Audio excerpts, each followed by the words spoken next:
choo. Hey, what's going on, everybody at home? Welcome to Geeking Poetic channel. One of your hosts, Larry Roberts. Over here to my right, not that it matters because none of y'all, you can't see anyway, but I am here. I am making a guess. Yep. There you go. Make a guess. Yeah. That was nicely timed. And calling all the way in from Tahiti today, it is me, Matt Valukas. It's been a while since I've been with you guys. How are you? Oh, man. Oh, yeah. It's been, when was the last time we did something with all three of us? Can we remember? Was it? I don't know. It's been a while. A hot minute, yeah. It's been a while. Every time somebody says that, it's the Stain song. I got to sing it. You got to sing it. Every time. Automatically. It's been a while.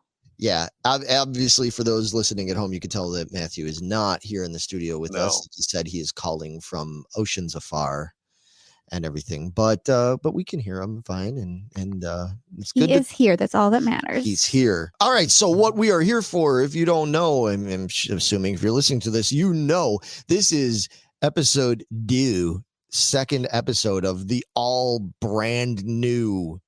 It's not so new, but it's kind of new version of the Geeking Squad podcast, the podcast that we focus mainly on the Geeking Squad group from Facebook. All the posts that some of them the three of us, put in there, some posts that other people, our awesome listeners and viewers out there, share with us, and we pick the cream of the crop, so to speak, and decide what we want to talk about, what we think is like interesting and worthwhile to talk about. Are you game for this, Matthew?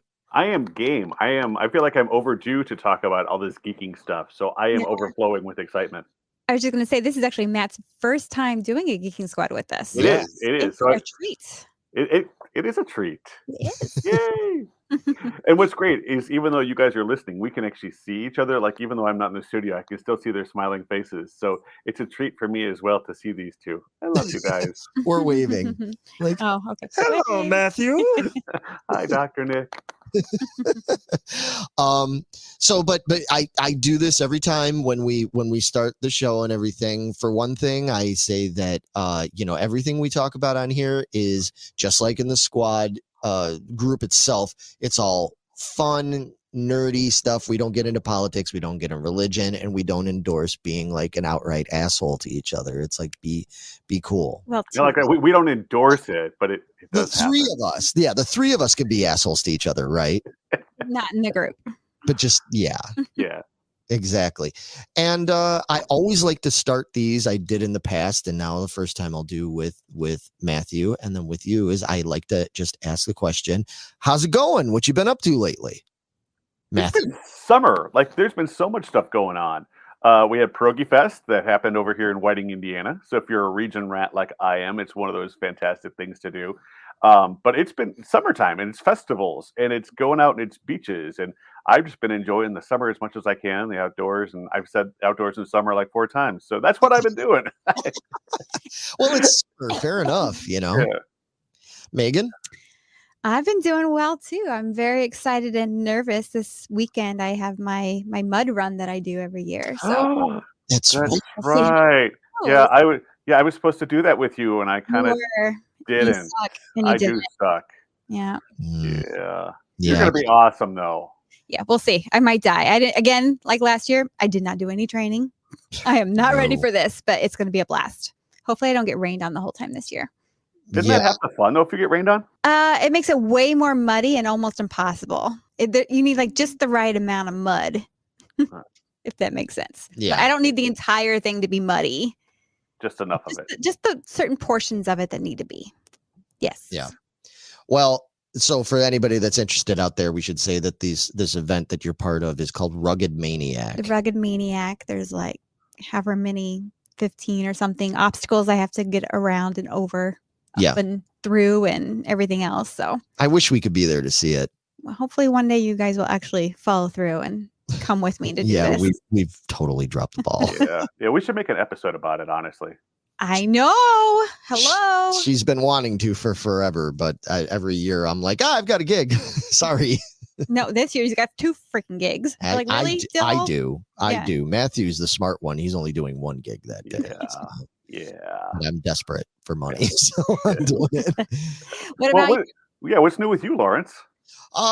Nothing good. Nothing good at all. So Wow. it's just summer is almost done, and it feels like it hardly ever got here. I have the European tour coming up in 3 weeks that I'm just really not ready for, and so I'm ready to just not think about anything for the next hour or so, other than just really geeky, nerdy stuff that will take me away like Calgon.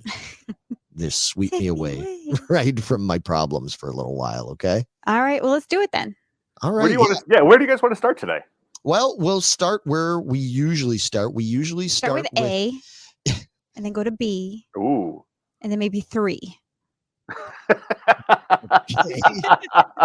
No, usually that's how I do it. Yeah, well, that's usually the way we do this. Is we start with a kind of it's a bit of a catch-all segment that has to do with the latest news that's going on in the geeky world with entertainment, and that is a section that goes by What's shaking, bacon? I love that intro.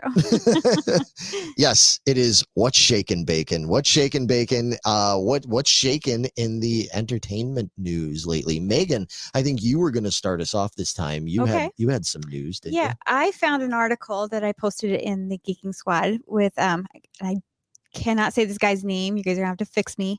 Lin Manuel Miranda. Yes. Did I get Nailed it? Yeah, nailed it. But he is working on adapting a stage musical for The Warriors.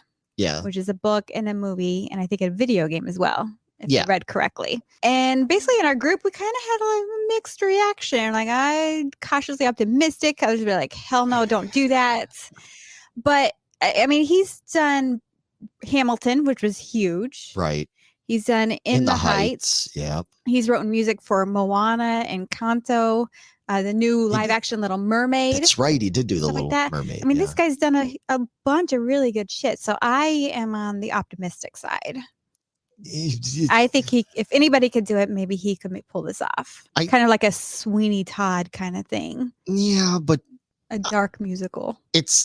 And I get that, but it's, again, to sort of paraphrase or whatever Jeff Goldblum from Jurassic Park. It's like, Lin Manuel was so busy thinking about whether he could, he just didn't ask whether he should. As the world really screaming for The Warriors to be made into a musical of all things, I mean, I guess I can see it, but in a way, a musical version of The Warriors just feels like it's going to be really similar to West Side Story.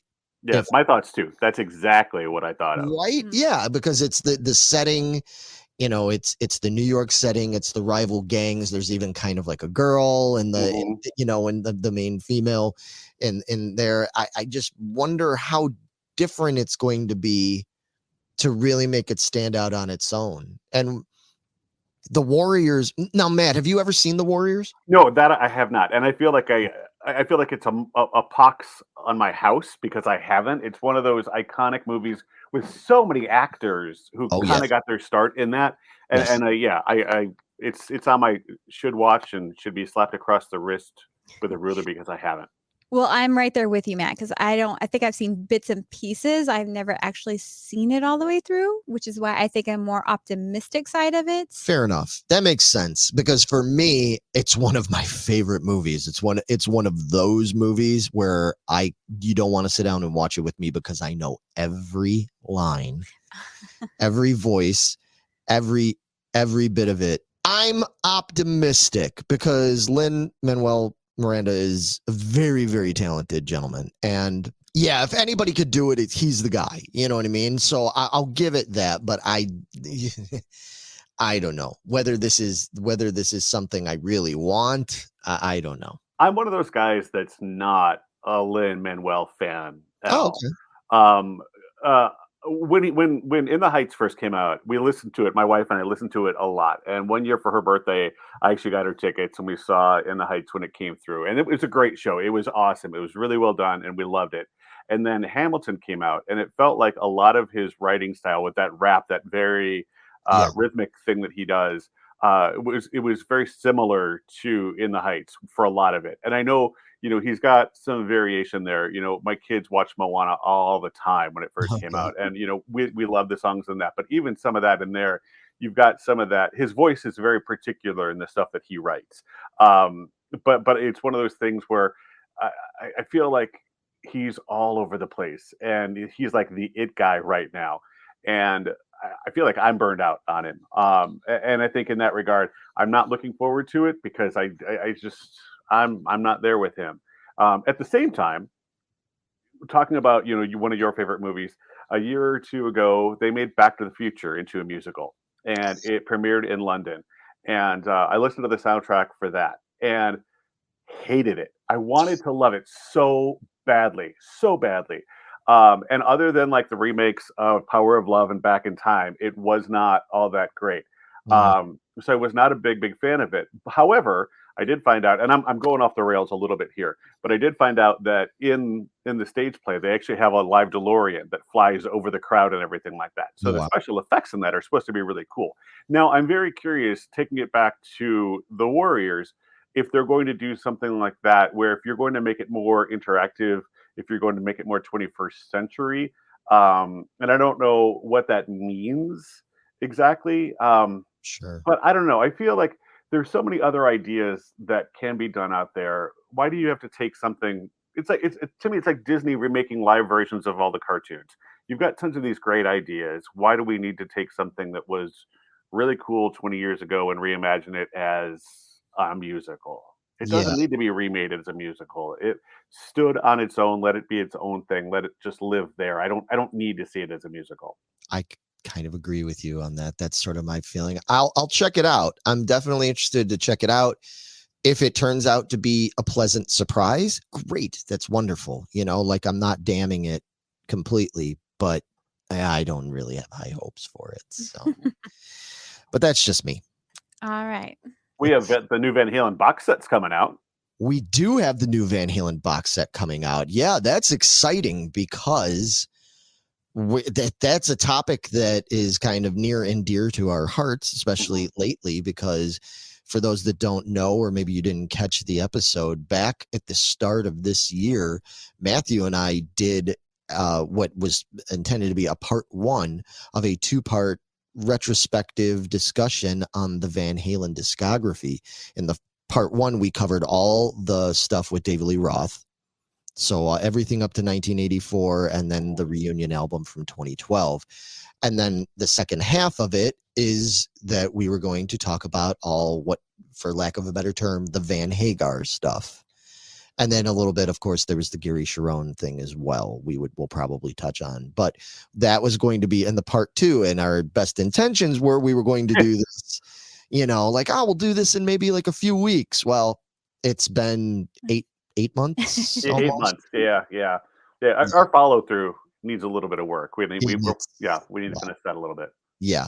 But I just thought that this was really interesting because I saw that they are coming out with this box set. And so that's good timing. And it kind of kicks us up the arse to be like, hey, let's get this done soon and everything. But yeah, the box set, did you look at it at all, Matthew, to see like what it's going to have?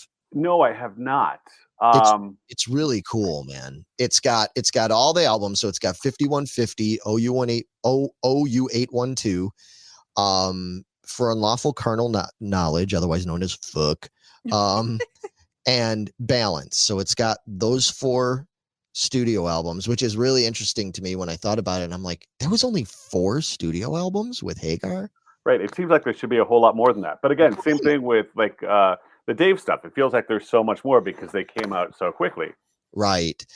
So there's the 4 albums, and I believe they're like remastered and all this stuff. And then there's a 5th record that's going to have all the other stuff. So things that songs that appeared on soundtracks, like Humans Being from Twister. Yeah. And some other like odds and ends songs, and some like bonus tracks that were only on foreign releases. And I think there's actually like 3 new songs that they recorded when they did their reunion with him back in the early 21st century. They recorded like 3 songs that I don't think ever officially got put out. So there's like even like some cool stuff on there for people that have heard it all. It looks really cool. I want so badly to get it because they're doing both a CD and a vinyl box set. Of course I want that vinyl box set, but it's a little bit expensive. I think it's supposed to come out in October. Is that correct? I want to say it was like October 6th or something like that. Don't quote me on that. I might be wrong, but hopefully then the impetus will be, Matthew, that you and I can do our part 2 retrospective talking about those albums before that box set comes out. Do you think we can actually do it? Yeah, I would absolutely love to. And it's funny that this comes out at the same time. My brother-in-law absolutely loved our Van Halen episode, and he has been goading me into like, we got to get it going. I want to hear the Sammy stuff. When's that coming out? When's that coming up? And what's really funny is yesterday, day before, he sent me a link, and I'll put this either in the comments down below, or we'll put it in the Geeking Squad, from ultimateclassicrock.com. They actually have all 48 of Sammy Hagar era, the Van Halen songs, ranked worst to best. Oh, wow. So it's really interesting. So like, I kind of wanted to bring that into our conversation as well. Cool. Yeah. All right. Well, yeah. And in any case, I'm looking forward to this box set. Like I said, I'm right now I'm saying I'm not going to buy it, but I make no promises. I may end up doing it anyway. We're totally going to end up with this. Yeah. Megan, you got anything else to throw out there? You got some stuff. I know there's got to be some new things coming out. The new I Am Groot season 2 shorts are coming out. And I don't know if you guys watched the first season. I did. They're so cute. I love this little dude. He's like my favorite. Yeah. I've only caught bits and pieces. My kids love him. So like when I'm walking into the living room, they've got it on. And but it's funny to me, like Disney has done some really cool things with their shorts. Like they did the Doug shorts from Up. Yep. He was really cool. They did like one or two other ones, but I haven't actually catched. I haven't catched them yet. Gotta catch them all. Disney shorts. But yeah, Forky, I really liked the Forky shorts from Toy Story because I'm a big fan of Forky. He cracks me up. So yeah, I like the shorts. In some ways, I'd say they're better off with the shorts than they are with some of their longer form things. But I did watch the trailer for I Am Groot season 2, and it looks really funny. There's definitely some funny stuff going on. Are you looking forward to that? Yes, I am very much looking forward to season 2. My favorite one from season 1 was he was taking the mud bath and he'd kept going and putting it on him, and he'd grow like different facial or dresses or something on him, and then it'd die away and he'd have to go put more on or something. But well, I saw so cute. Yeah, situations he gets in. He looks like he's like in this one he finds a little cute birdie and he takes him and kisses him and loves him and everything. And next thing you know, they're like, he's got 6 of them chasing him. So who knows what this dummy did to them. So I saw in the trailer that at one point he winds up with an actual nose. Yes. and suddenly realizes how bad he smells and everything. I mean, it's kid humor stuff, but I love that stuff. Watching these reminds me of old cartoons that I used to watch, because we used to watch old cartoons and they were only like 6 to 8 minutes long. Yeah.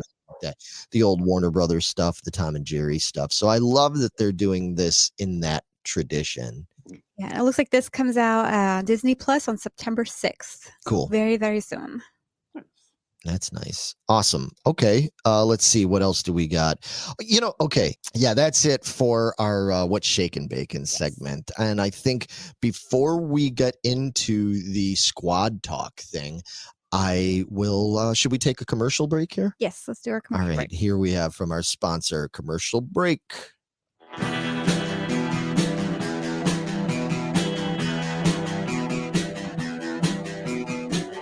You're listening to the Prescribed Films Podcast Network, home to hundreds of hours of free podcast entertainment.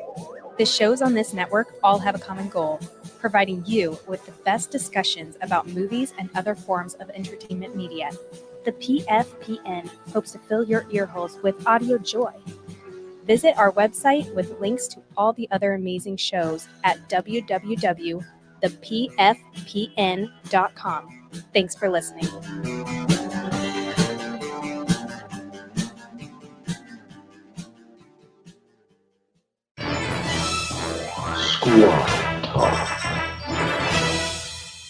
All right, so this next section we are going into, of course, is called Squad Talk. And before we delve into the new topic for this episode, I want to go back to something that we talked about in the last episode, Megan.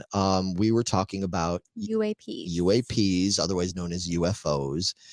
And I happened to, after we talked about it in that episode, that topic came up on a few other shows, and it was interesting that on at least one of the shows, but a couple of them, they were discussing the topic, and somebody mentioned that they think that people at this point in time are at the point where they really don't care about aliens and whether like aliens really exist anymore. They seem to, he feels that there's like three different teams. There's the people like us who are kind of excited about it and are like eager and still have that excitement, but feels that for the most part, people either don't care and are sort of like, okay, yeah, whatever, don't really care about it anymore, kind of figured, blah, blah, blah. Or people just flat out don't believe it. Like, even if the government comes out and is like, yeah, here's videos of flying objects, none of us can explain where it came from. It must be from, outside our planet or whatever. And there's people that are just be like, nope, don't believe it. Don't believe it. It's got to be a hoax. Somebody's got to be making it up. Somebody's got to be hiding something. And it's kind of interesting because you made a comment. Yeah, afterwards I was thinking about it, and Right. I think I'm kind of along the same line where I'm like, I think it's good for it to come out, because you were saying you didn't think it was good. I think it's good for it to come out now, because then at least we can process it in our own ways, whether we believe it or don't care, or we're excited, or like, okay, it's finally happening. We can process it. That way, if sometime in the future we come face to face, all Independence Day style, I think I'm optimistic this way, but it'll be a better reaction from us, as opposed to just like, oh my God, aliens are here, and we freak out. Yeah. So people are still going to do that. Obviously, there's still going to be people that do that, but I don't think it'd be as many people, because we know they are here. It's a possibility. And right. They show up. It's like, okay, this is it. So yeah, I'm just curious. My main thing I want to know from you, as kind of a rebuttal on all that, is what's your take on it? Do you think that if it comes out, like say tomorrow we woke up and they did have some sort of like, State of the Union type address where they're like, we are letting you know, aliens, it's legit. We have stuff from other planet that we know beyond a shadow of a doubt at this point that there is life on other planets, and they've been here, or they are here, whatever, blah, blah, blah. Do you think people, like, it's going to just turn the world on its head and people are going to freak out? Or do you think that it's going to be a little more chill than that, and there's going to be a lot more? You're like me, where I feel it's going to be more like when 9/11 happened. We were all glued to our TV sets and radios and everything for the day, but ultimately we still had to get on with our lives. I still had to go to school. I still had to go to work. Yeah. What's your take? It was just a day with things happening in it. I have two different takes on it, and it, like, one on what we know so far. So if these congressional hearings have been happening, not that they have, not like I'm saying they're not happening, but they have been happening, and I really haven't heard much of them. And it seems like this is something that should be getting more, attention. Like, there are things out there that are flying around that are not known to Earth. And I feel like there's so much other shit that's going on. There's like wildfires, and there's, global warming, and there's all of this stuff that it's like, it's one more thing of like, yeah, okay, I have other things to worry about before I have to worry about aliens, So I think there's something kind of, there's something kind of dismissive about that. Like, to Megan's point, like, I think, there's other shit I have to worry about before I think, okay, cool, they haven't figured out that that's not a B-52 bomber or something like that. Now, like, okay, so tomorrow we wake up, we have, the president, we will not go softly into the night. We will not, Bill Pullman style and all that. I think we will be glued to our TVs, very 9/11 style, But I think also very 9/11 style in our 24-hour news network cycle that we're going to probably be taught to hate these things very quickly or to fear them, to make them an enemy. And I think, I mean, again, we don't get political on here at all. I totally get that, but I feel like there's so many different lifestyles out there right now that TV pundits are telling us that we should hate for whatever reason. Right. That there are laws being passed for whatever reason that even other human beings are less than at certain times. Right. I don't think we're going to treat aliens very fairly at all. So I'm hoping that they've got a little bit more power behind them because, like, if they do, I'd be like one of the first ones to be like, "You want to take down our leaders, dude? I am right behind you. Let's light this fucking place up and change the world. Whatever you want to do, man. I'm curious. Let me see your manifesto. Let me read your You got to be all Mars attacks about it. yeah, totally. Let me see your memo. Let me see where you're going on this. I might be with you on this thing, so let's see it." But no, I would totally be one of those people that would be like glued to the TV. I would 100%. But at the same time, I feel like I would be totally like Richard Dreyfuss. I'd be like, my mashed potatoes on my table. Like, this means something. And I'd have to like drive out there and see what's going on with it. I'd be totally curious. Yeah.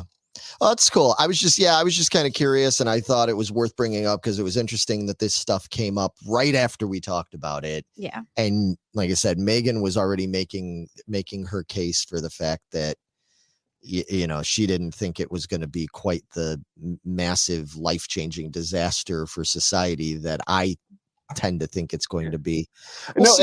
And don't get me wrong, like I love UFO stuff. I have been obsessed with UFOs and aliens since I've been a kid.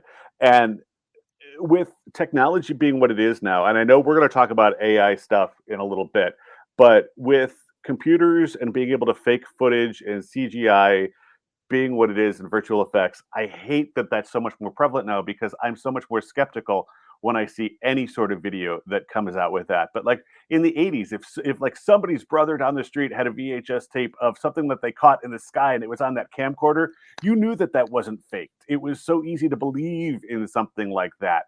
And I wanted to believe so much more when I was a kid. And I think it's the same thing with like Bigfoot. Like now, if you showed me like somebody caught Bigfoot on their cell phone camera, like, no, they TikTok that thing, they fake that thing out. Like, but that shaky like 1940s like caught on that 8mm film, I'm like, I am more apt to believe that was a legitimate sighting than it is today. And I don't know what that says about technology, but I feel like the more technology we have, the more skeptical I become. Yes. Well, you know what? I agree with you, and it's perfect that you bring that up because that segues perfectly into what this week's or this episode's squad talk is going to be about, because technology, that's a whole, we've got things going on right now technology wise. And one thing I wanted to bring up, I think it was James, our buddy James Wolf, James right? Wolf, yep. He posted a couple of weeks ago in the squad, he posted or he reposted a thing from somebody who I'm sure we all respected and loved at one point or another, Justine Bateman from Family Ties. Now, Justine Bateman I believe she's no longer an actress. She works in computers and stuff now. She posted something really interesting, and I'm going to try to read through this real quick so you guys can hear it, because I think it's going to be important to address this. She, as everybody knows right now, we talked about it very briefly in the last episode, the SAG-AFTRA strike has been going on in Hollywood. A lot of people have been very divided on it. There's a lot of people that say, good for them, they should strike and get all their rights and everything straightened out. Other people that are more skeptical say, a bunch of spoiled Hollywood people, they make so much money and this and that, shut up, like, I don't care, I don't sympathize with your problems here. But one of the things that Justine brings up here, and what I think a lot of people are not understanding fully, is going to be impacted by this strike, hopefully for the better, is where things are headed. Specifically in this instance, we're talking about entertainment wise with AI. Now, I don't know, Matthew, if you've followed much of what's going on. Very closely, yes. Yeah, I imagine, especially in your field of work and everything, worrying about having artificial intelligence that can come along and suddenly just real easily do things that talented people that previously had to have schooling and talent to do, were required to do. And now you've got companies and people going, oh, well, I could just get this AI and I can have it just, do all the thinking for me and create whatever, and that's what they're worried about with things that are AI that can write movie scripts now for movie studios. They can do all this stuff. Well, Justine brought up some stuff that goes so much deeper than I think what even people are realizing or maybe like aware of. And if I can, you guys mind if I read this real quick? She says, SAG actors, I want to talk to you about AI and how it will affect you. I'm a former SAG board member and former SAG negotiating committee member. I'm also WGA and DGA. But as a coder and someone with a computer science degree, I want to tell you all where I believe AI is going. Number one, AI written scripts and digitally scanned actors, both image and or voice, both already exist, which we know about, actually. I mean, we've seen digitally scanned actors in Star Wars and stuff with Princess Leia and all that. But she said some talent agencies are actively recruiting their clients to be scanned now.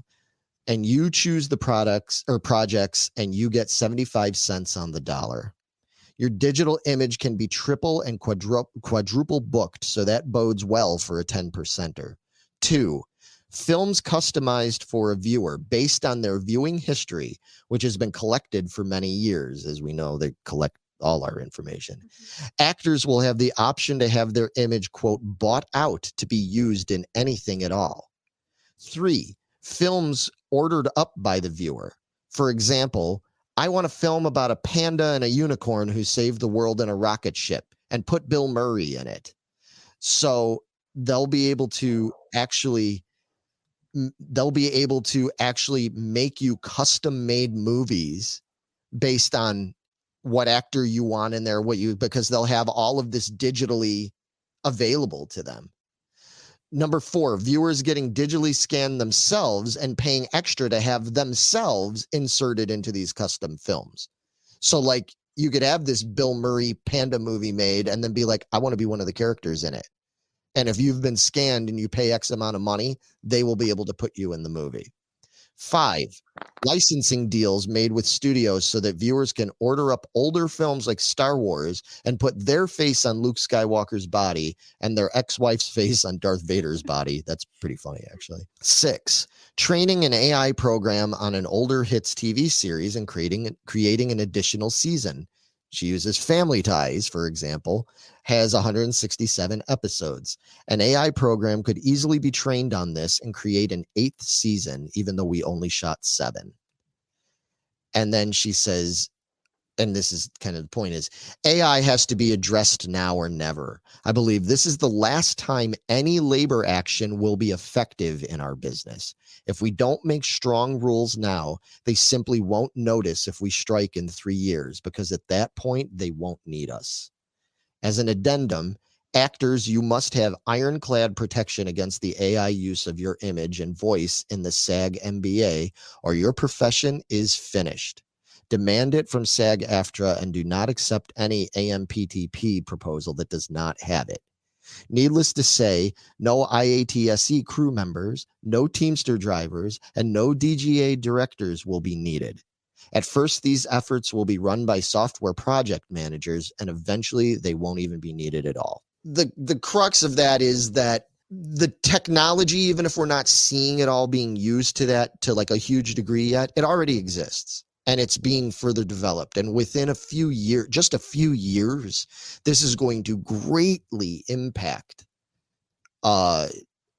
everything, really. But in this instance, she's talking about the Screen Actors Guild and all that stuff, greatly impact people in that end of the business. And I'm curious to know, because I've seen a lot of different opinions, and I have mixed opinions about it myself. I'm curious to know what your takes are, Matt and Megan, what your takes are on this matter. Matthew, I'll start with you on this one. Well, if you haven't seen it already, the new season of Black Mirror addresses this in their very first episode. No, I haven't. And their very first episode is called Joan is Awful. And it follows this woman, Joan, and she just through her typical day. She goes to work. She is very unfulfilled in her relationship. She goes out after work and reconnects with an ex-boyfriend. Makes a poor decision, goes home, decides to watch TV, and there is a new show on. It's called Streamberry in the Netflix world for on Black Mirror. But there's a show called Joan is Awful, and the woman on the show is actually played by Selma Hayek. Okay. But it looks just like her in hairstyle and everything like that. So they start to watch it, and it is a carbon copy of the day that Joan had that Okay. night. And basically, you find out that through all of that, through your phone, through like video cameras that are CC cameras throughout Sure. the day, are tracking you, seeing what you're doing. And by the end of the day, they have made a TV show based on what you did that day. And Selma Hayek is digitally produced in that. She has already signed her rights through it. So you find out at the end of the episode that they're making one of these for every single one of their subscribers, every single one of their quote unquote Netflix subscribers. It's exactly what Justine had just written in that entire thing, that they are putting you specifically, your story, but it's being played in there. And what's interesting though about that episode is that in that episode where Selma Hayek is playing Joan, that day is happening to Selma Hayek. So at the end of that episode, she is being played by Kate Blanchett Oh. in Joan is Awful. So it becomes this like nesting doll of like shows within shows within shows that you can then watch. But it addresses this entire thing about how AI is taking over and how it could completely just suck on a personal level because it's taking everything that was about you and bringing that very public. And obviously that's Black Mirror, and they're taking like the worst of what it could Extreme, yeah. potentially be. But yeah, I mean, you look at Mark Hamill and even James Earl Jones specifically, they've already licensed their voices to future Star Wars projects so that in perpetuity, Disney has everything they need to use those characters and those voices to keep them going. On one hand, as a fan of those things, I love the idea that it's always going to be those voices. Have you heard the voice of the new Kermit the Frog? And I forget who does it, but Yeah. it was No. Yeah, I have heard it. it's like they stopped, and I forget the gentleman who did They it don't after even Jim try. Henson died. They don't Huh? even try to sound. No, it doesn't sound like him at all. And you watch it, and it's so disconnected. I want that to sound like Kermit the Frog.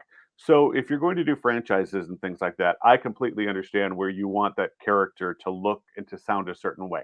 So if you keep it in that avenue and the actors are paid for it to do that, I 100% I'm on board with it.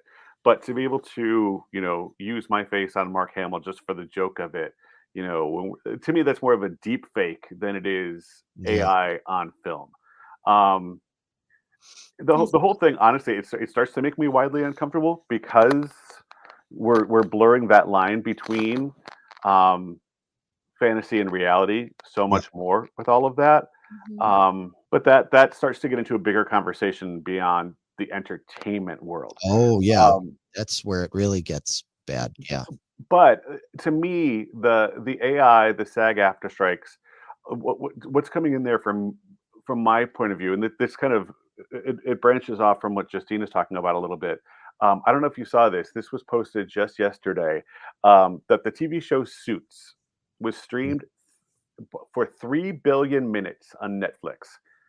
The show Suits was streamed for 3 billion minutes. The writers collectively were paid $3,000. Yep. Wow. Oh, yeah. That's one of the reasons that they're striking. It's not just AI, but it's this Oh too. no.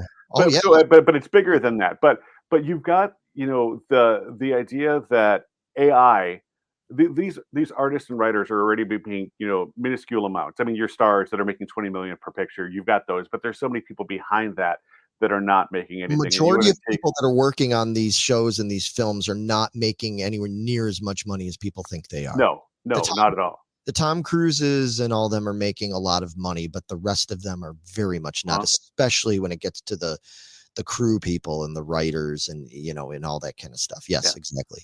Yeah. So the whole AI taking away from that aspect of it, I hate the idea that there's going to be like the arts are supposed to be. They comes from the heart. It's supposed to be the humanities of it. To give that to a robot, I hate that aspect. Right. But going back to to Justine's point, even in the Joan is Awful episode, um, one of the reasons that the episode ends. So Selma Hayek has signed her licensing over to Netflix so that they can use her likeness however they want to digitally.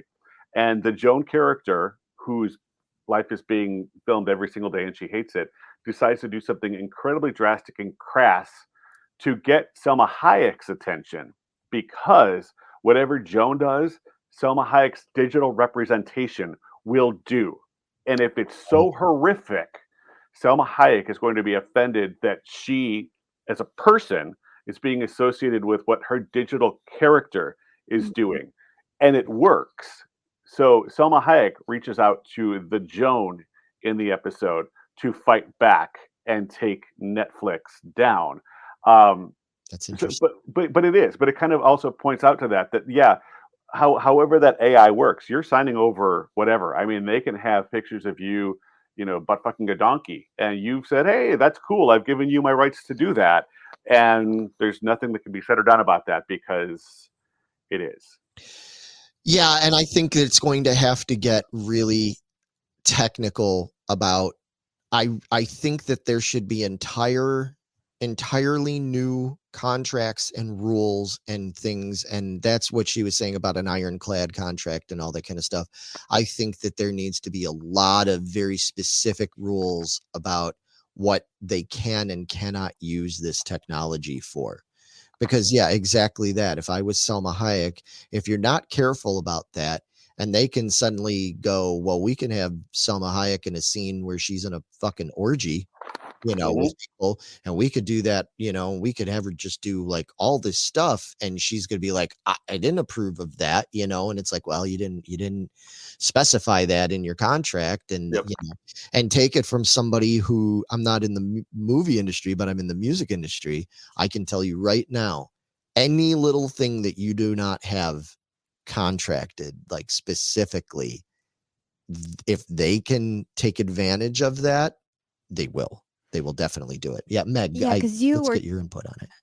you had talked about how it impacted you guys when like Spotify and all that came out and how that fucked you guys over. Yeah, I mean, that's the You thing. weren't proactive like they're trying to be. Yeah, and that's kind of the thing that I thought was interesting about this is, and I like that Justine's bringing all these things up to everybody and making people understand that it's like, my advice would be, don't be like the music industry, don't be like musicians, because back when we like to pretend that Napster just came out of nowhere and just blindsided everybody. It's not true. That's not really what happened. There were people in the industry. There were people like David Bowie, who years before Napster even happened was telling people like, look, there is technology, where it's going. It's going to get to the point where people aren't going to buy physical product anymore. Music is going to be traded on the internet, et cetera, et cetera. We need to be prepared. We need to think ahead about this. And we didn't. From the lower level, like somebody like me as a musician who didn't think about it and focus on it and care about it, all the way up to the Tommy Mottolas and the Sonys and the Warner Music Groups and all them that did not take it seriously. And the next thing we knew, it got away from us really quick. And suddenly there was a bunch of, I'm sure when you were in college, at that age, it was, nobody was buying music. Everybody was, downloading stuff. Yep. And everything. And I mean, and it changed. Like I said, I was in the music industry. I got signed to my first recording contract in 1999. So I was there right at that time, because Napster was like 99, 2000 something. And I lived through all those changes. And when I signed those recording contracts, we didn't have clauses in our contracts that even talked about digital rights and talked about like compensation for digital things. There was a lot of that we did not think about. And then the same thing happened, whatever you want to talk, maybe a decade or so later with streaming. These were not things that were already in our contracts to talk about, well, how much are we going to get paid per stream or per million streams or whatever it is. My band right now, if you go look on Spotify, all total, because I mean, we've got 11 albums out. All total, we've got several million plays just on Spotify. It's just Spotify. It's not counting any of these other Apple Music, any of these other things. It's just Spotify. We have several million pays. I've not seen a penny, not a penny, and it's because the way it all breaks down is that, the artists don't get shit for it. And we always kind of never did. It always had to go through like, well, the record label gets it, and then this guy the producer gets, and then blah, blah, blah. And the musician's always the last. We always get the crumbs, Well, with something like this too, it kind of sucks because it's so uncharted. Like, even like to your point of, we didn't know to negotiate digital because it wasn't a thing, and I assume that, from here on out, any contract that is negotiated, that's a part of it. I don't know if there's anything that's Yes. like retroactive that like, okay, so now that you have me in, like, for Michael J. Fox, you've got me in Back to the Future. That was negotiated then, but digital wasn't a thing back then. So now do I have to worry about you using me to do, something else with it? And that's what they're fighting for now. That's the tricky part. It's so hard going back and retroactively changing things like that. That's a really hard thing to do. And again, from a music standpoint, yeah, we've had to do that. Now all these shows are having to do that because nobody anticipated that things like Netflix and Hulu and all those were going to become what they are. Like, they had no idea. There were things in contracts that had to do with what do you call it? Syndication on regular broadcast television. If your show got, like, The Office got syndicated on, USA Network or whatever, there were things in the contract for that, but that is different from streaming, like from Netflix and all that. And there was a lot of that was never worked out. And so, yeah, these actors on shows like, and writers and everybody on shows like that and other ones from, say, even the early 2000s are like, wow, we have the biggest show ever, like, on streaming. We're not seeing anything for it because it wasn't in the contract. And if it wasn't there, then technically the companies don't have to pay, because they're like, no, there's nothing there for it. And you can argue all day long, well, but we didn't know this was going to happen. It's like, yeah, well, so now that, yeah, that's all part of it. It's a big part of it. Meg, I'd like to hear from you. What do you think about the idea of AI? I mean, are you excited, or are you sort of like what Matt was saying about like, I don't necessarily want to see a bunch of just computer generated stuff, even if it's of your favorite properties, Right. I'm with Matt. I want to see the original people. Like, whenever Harrison Ford is like, no more I die. When I die, Indiana Jones dies and stuff Yeah. like that. It's like, oh, that bums me out. But he's Indiana Jones. And you don't just want I like don't a want to digital see like rendering a of him. digital record of him. I want him to have done it. It put his heart and soul into it. Right. That's what I want to see. And the whole idea, and they should definitely be paid. And like you said, every little bit of the contract needs to be in there. Like, I still need creative rights. If you're going to use my AI, I still get a say in how you use it. Yeah. And if we have creative differences, then you don't use it. Yeah, I think that's going to be key. Something like that. Yeah. And as far as like us being able to put our faces on people, that reminds me of like Total Recall. We're heading like this dystopian future where we're just going to be living our lives through AI. I think that's where we're headed. And like, none of our lives are real. We're just loafing on a couch all day long with like Wall-E goggles on. Yeah. Yeah. Yeah. I think that's where it's headed. I mean, and what's alarming to me is how quickly we're headed. It'll be there for very quickly. Yeah. It will.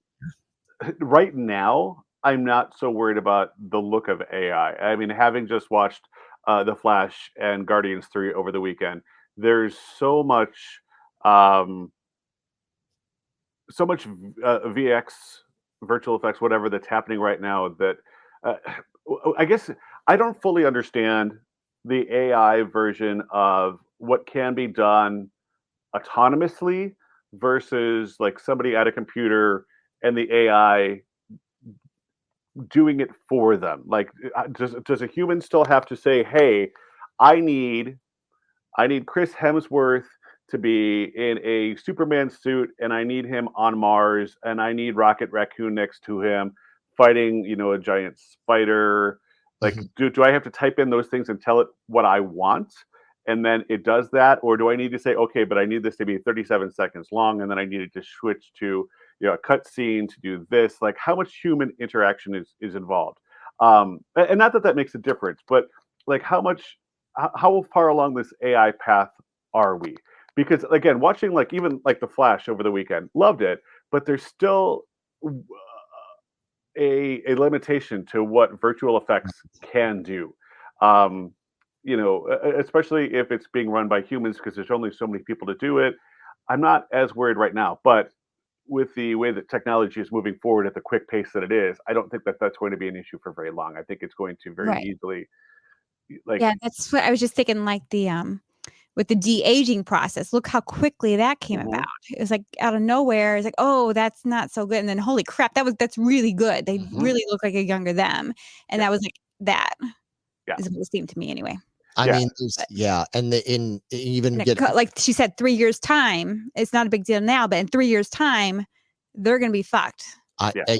I think this is going to all collapse real quick. And I think that's why this is all really important, that they jump on as much of this and try to anticipate as much of this as possible. Not only so that people get treated fairly and financially and rights wise and everything, but also just to make sure to try and prevent as much of the nefarious stuff that could go on with it. I mean, there's going to be, some, but I think the main thing is just try to make sure that we're on top of this stuff, because you don't want it to turn into what's happened to musicians, because our world, from my end of it, is almost completely destroyed.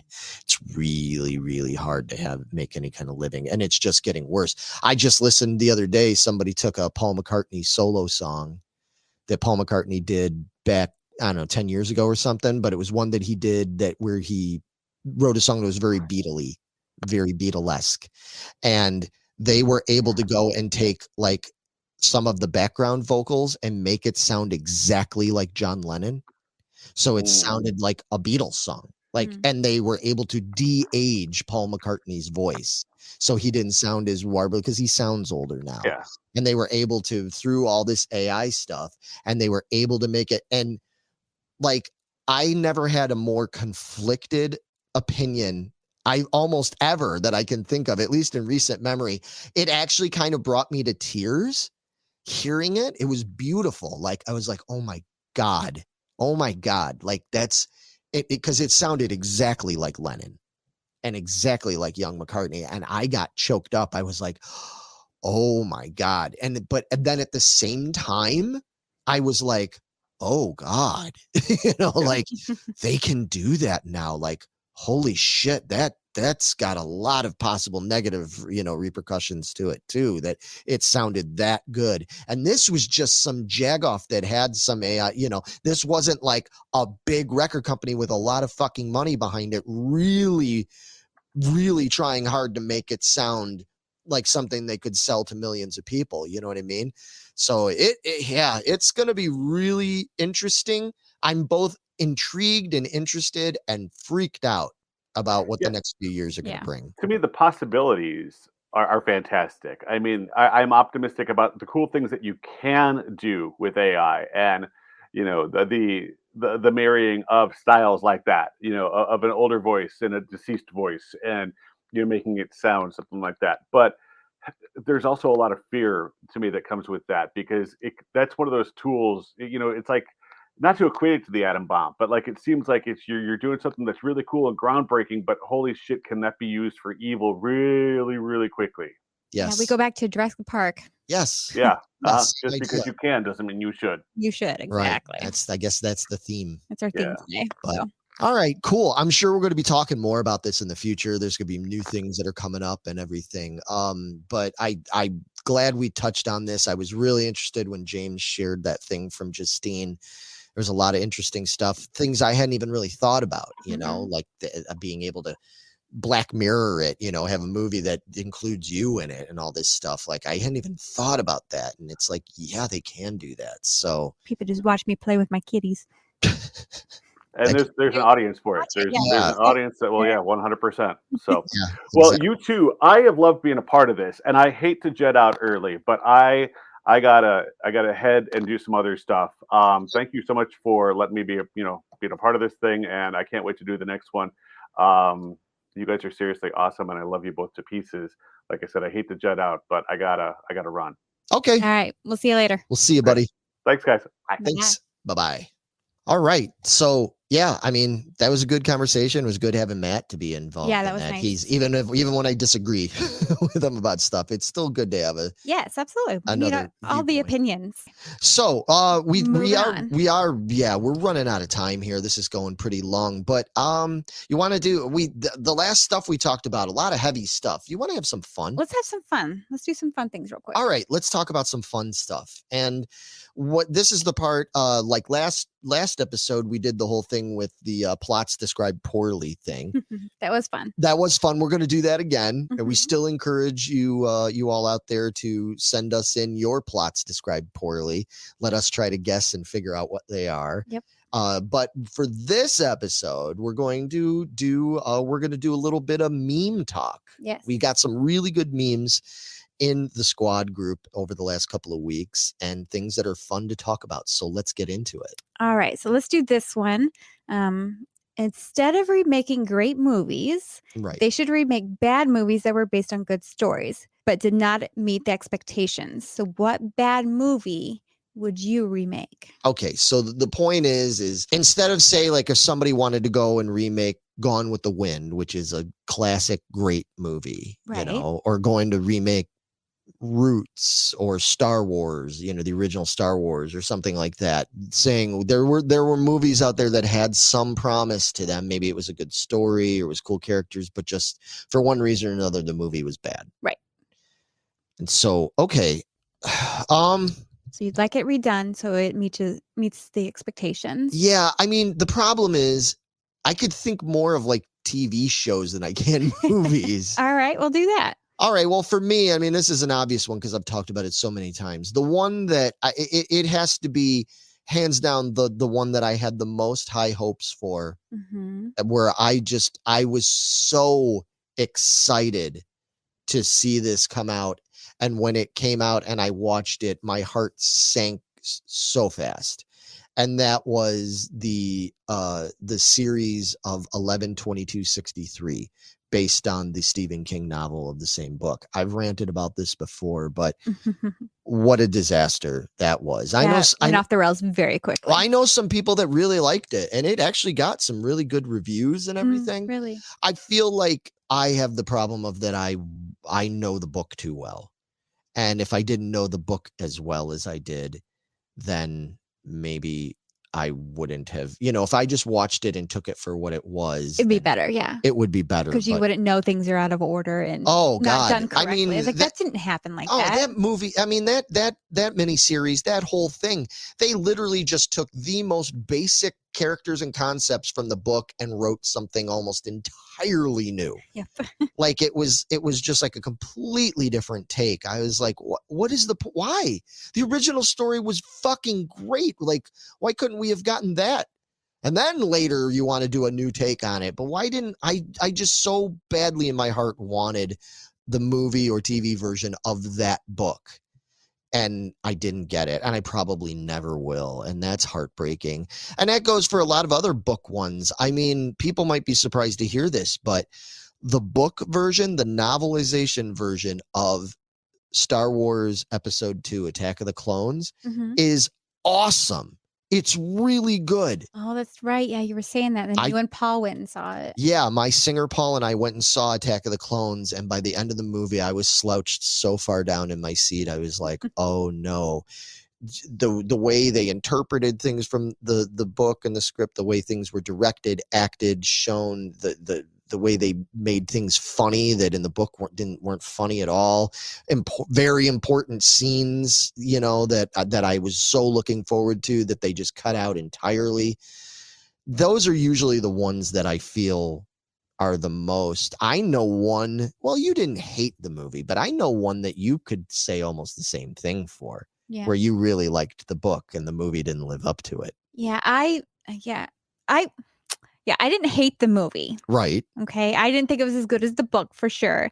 And that is the fourth Indiana Yes. Jones and the Kingdom of the Crystal Skull. Yeah. So maybe I would have that one redone because I didn't like Shia LaBeouf or whatever his name is. Yeah. Boof. Boof. Boof.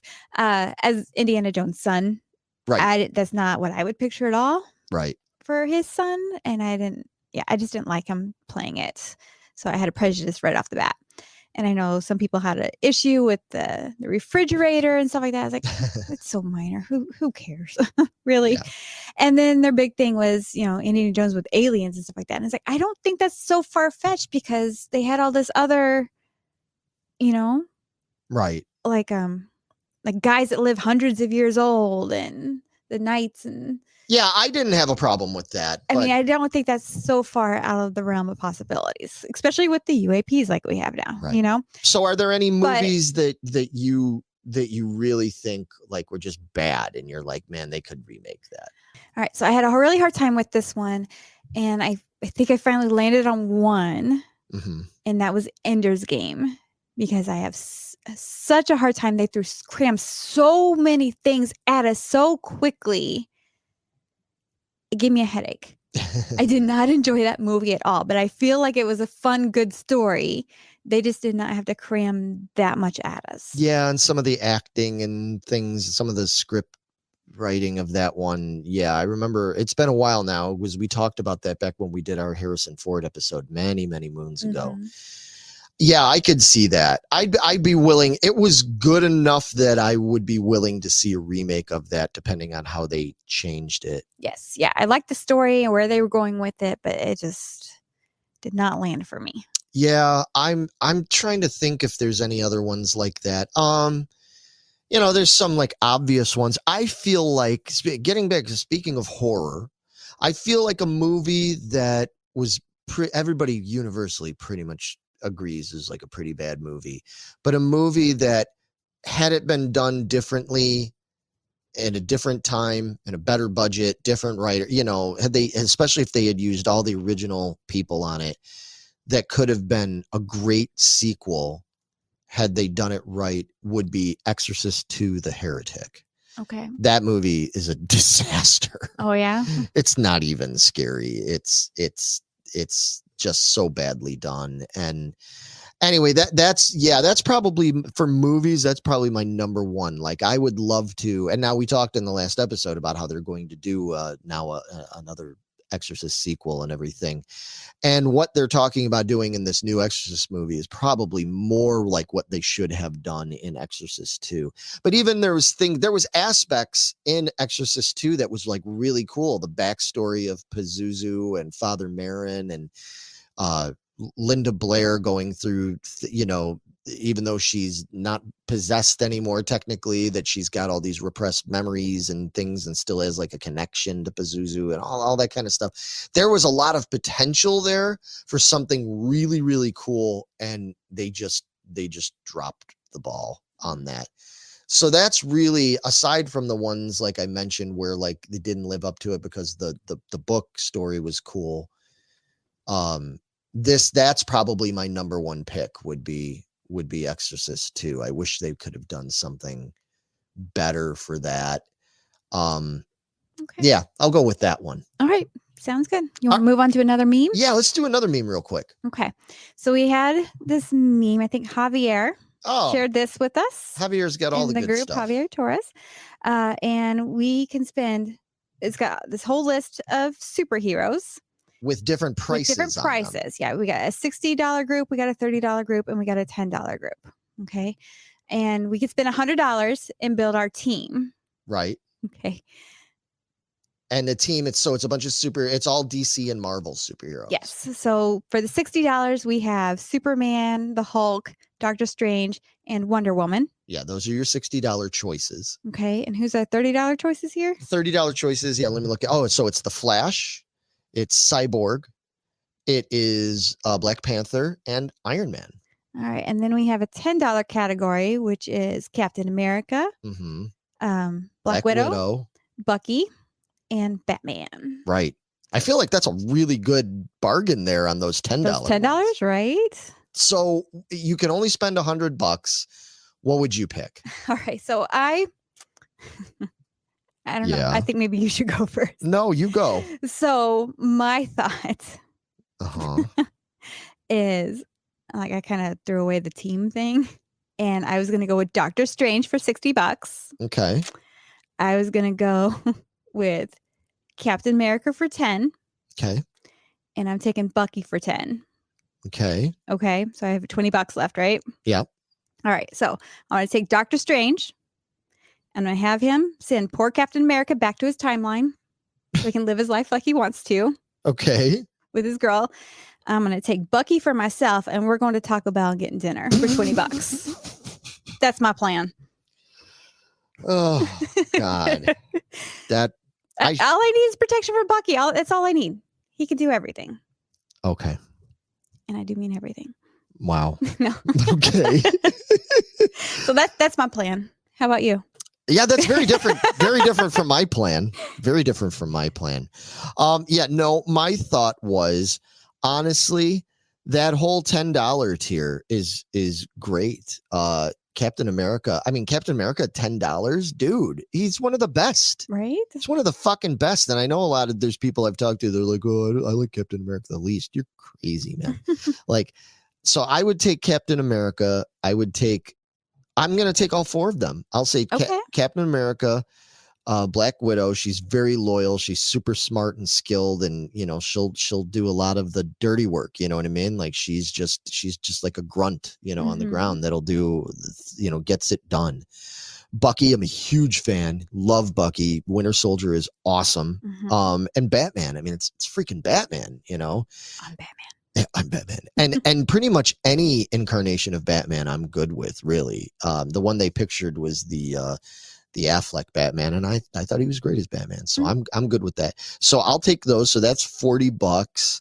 Then I have to go with I think I'm gonna go with Black Panther. Okay. And I'm gonna go with I'm gonna go with the Flash. Okay. Now I would have gone with Iron Man, but I feel like we can't have two millionaire They're gonna butt heads, right? inventors. Yeah. I'm gonna choose Batman over Iron Man here, and I mean, Black Panther's rich. I mean, he's a prince, and everything, and a king later, but I feel like between Batman and Black Panther, they've got all the technology stuff covered. They do, yeah. Because Black Panther with him is going to come Shuri and all the Wakanda stuff and everything. So they've got that covered. Yeah, and then Flash, it's great to have somebody who's like super fast and everything. And then like I said, Captain America, but all the rest, yeah, I'm going to go with those. So right. That's a good group. I've got a good group. Flash, Black Panther, Captain America, Black Widow, Winter Soldier, and Batman. I feel like that's a solid ass superhero team, man. I'd watch that movie. Awesome. All right. Those Those are good picks. All right. Do we have any more of those memes, those memes to talk about? Nope. That was our two that we picked out. So okay. We are ready for our next segment. Oh, okay. It will be. Oh, it's about that time, huh? Yeah. When we get into.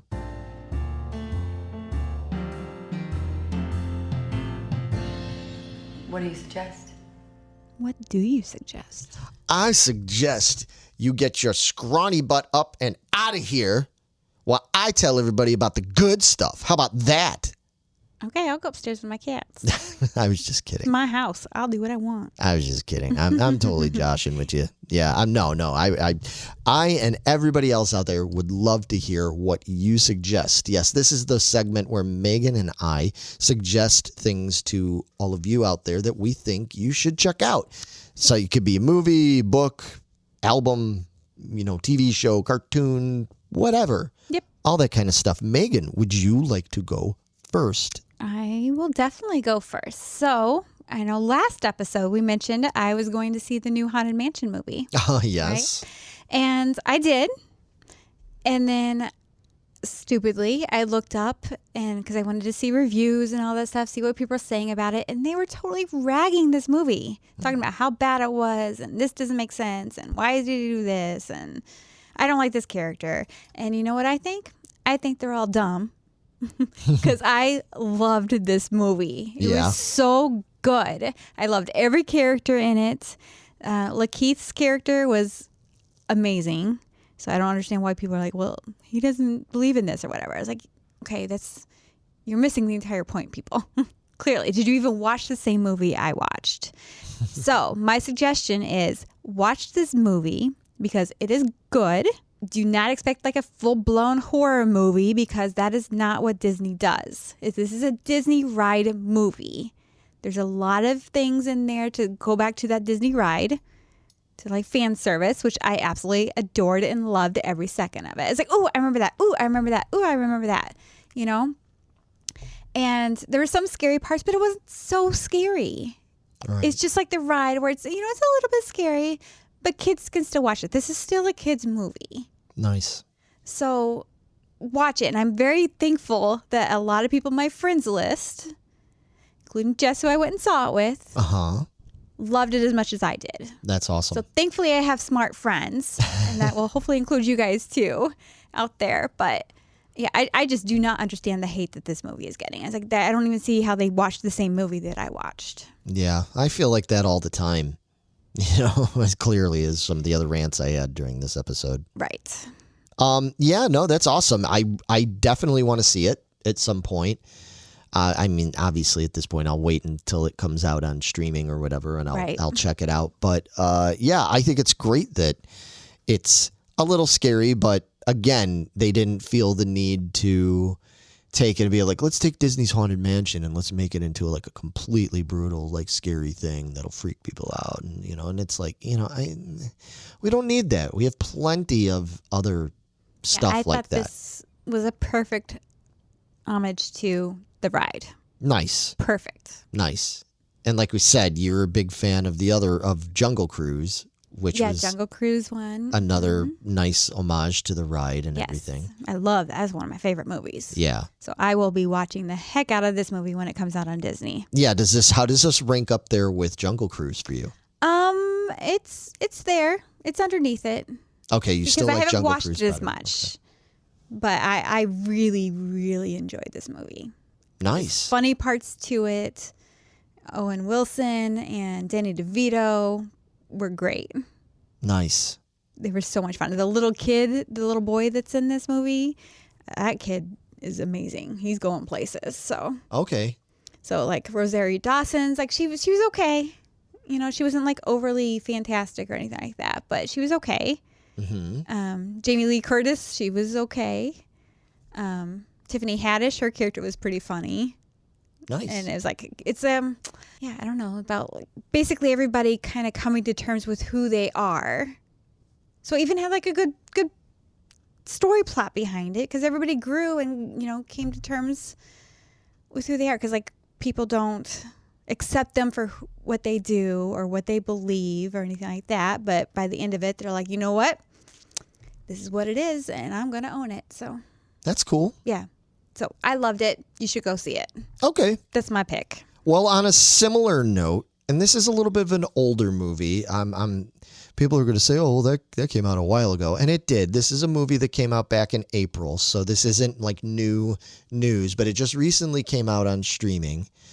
And I did not see it at the theater. I only just saw this past week, and it was a movie that similarly, there were people that were complaining about this movie and saying, I thought it was dumb and it wasn't good, and blah, blah, blah, blah, and all this complaining stuff. So I went into the movie tentatively. I watched it and I loved it. And that movie is the Super Mario Brothers movie.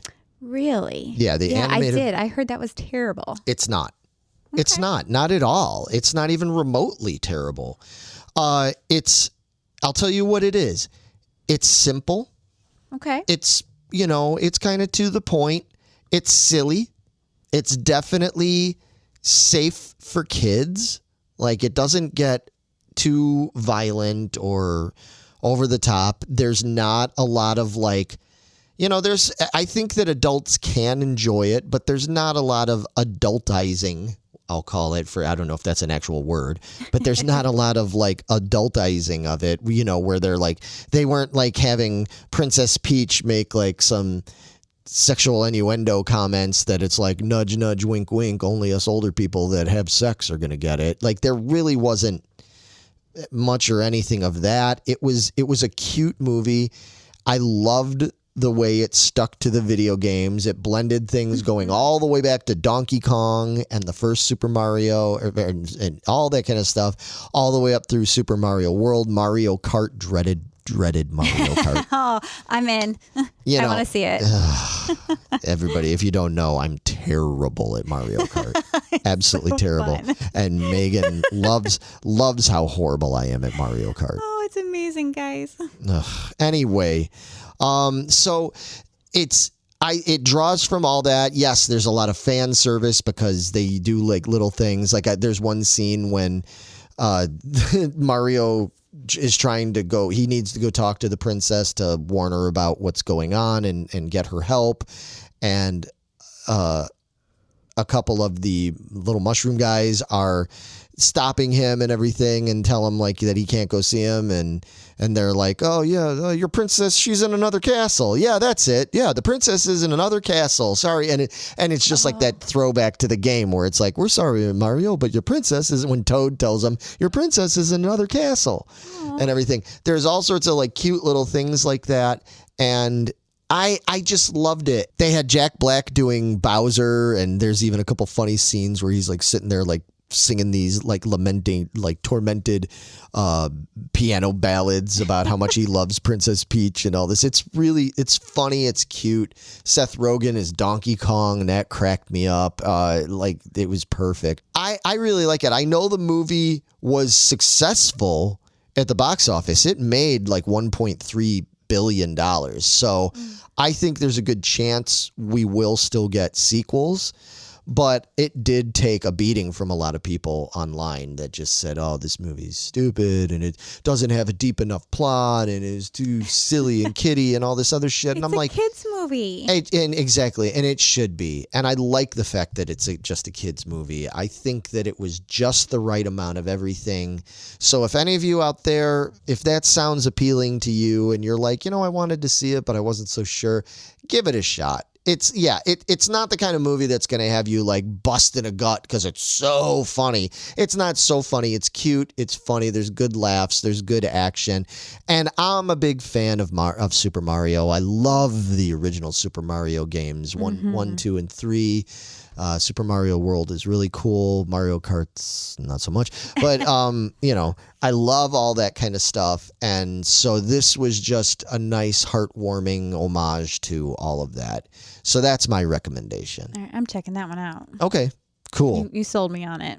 All right. So the last thing that we do here is we usually like to also recommend another show like ours, another podcast or another channel like this or a YouTube channel. We like to throw it out to other creators like us that are doing cool stuff because we watch and listen to stuff all the time. And last week I did mine about the Leicester toy guys and everything over in England. I'm going to throw it to you this week. Would you have something to recommend? I do. I've come across this guy just in like flipping through Facebook and it got all those TikTok videos, and they were so interesting. I didn't even know what it was at first, but I was hooked.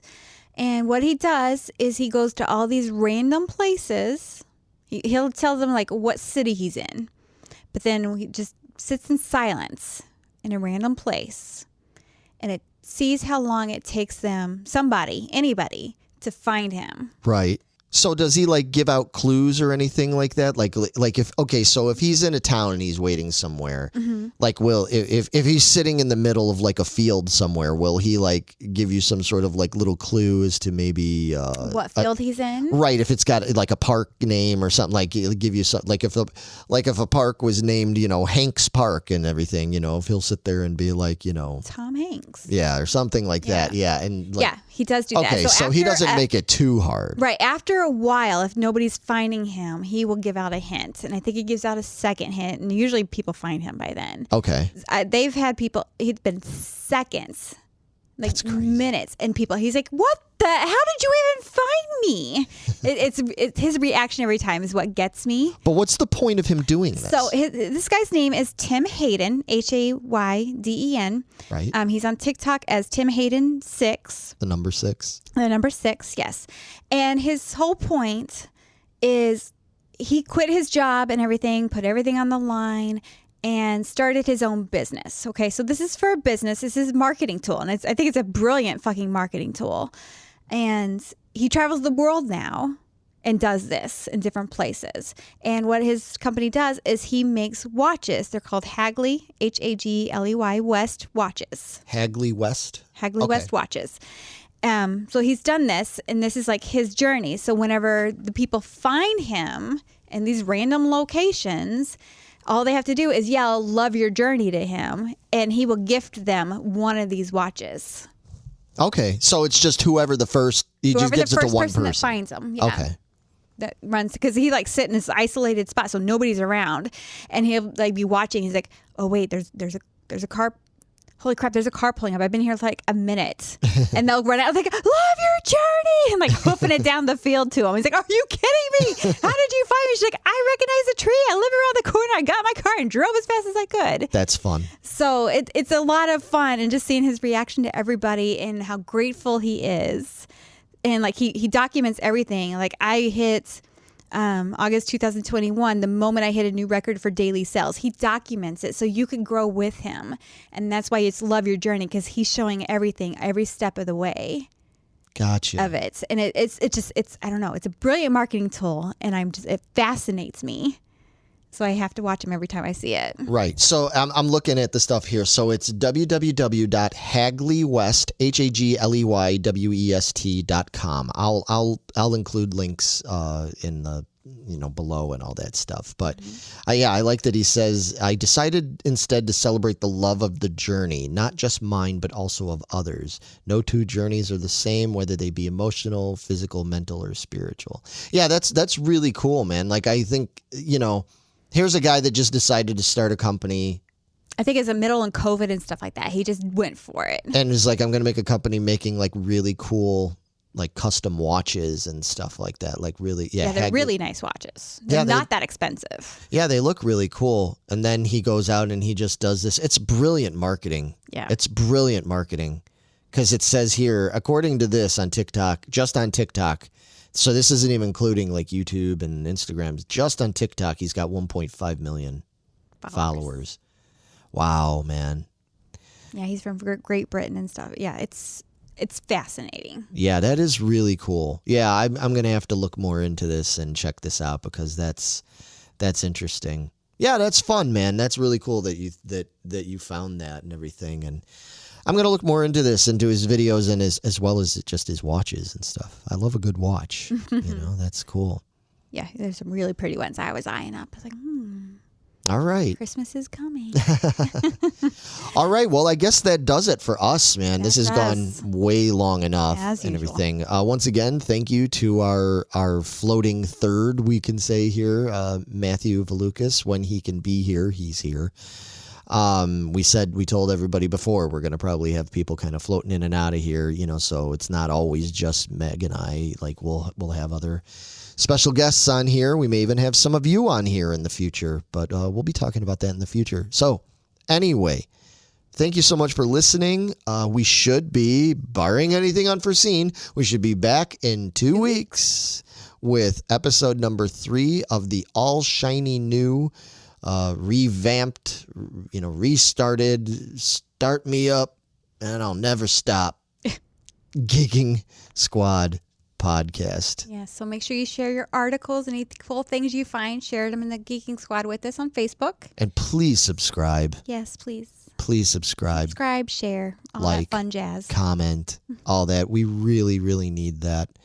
And we really appreciate it. So hopefully we will see and talk to you all very soon. Take it easy, everybody. Bye, guys.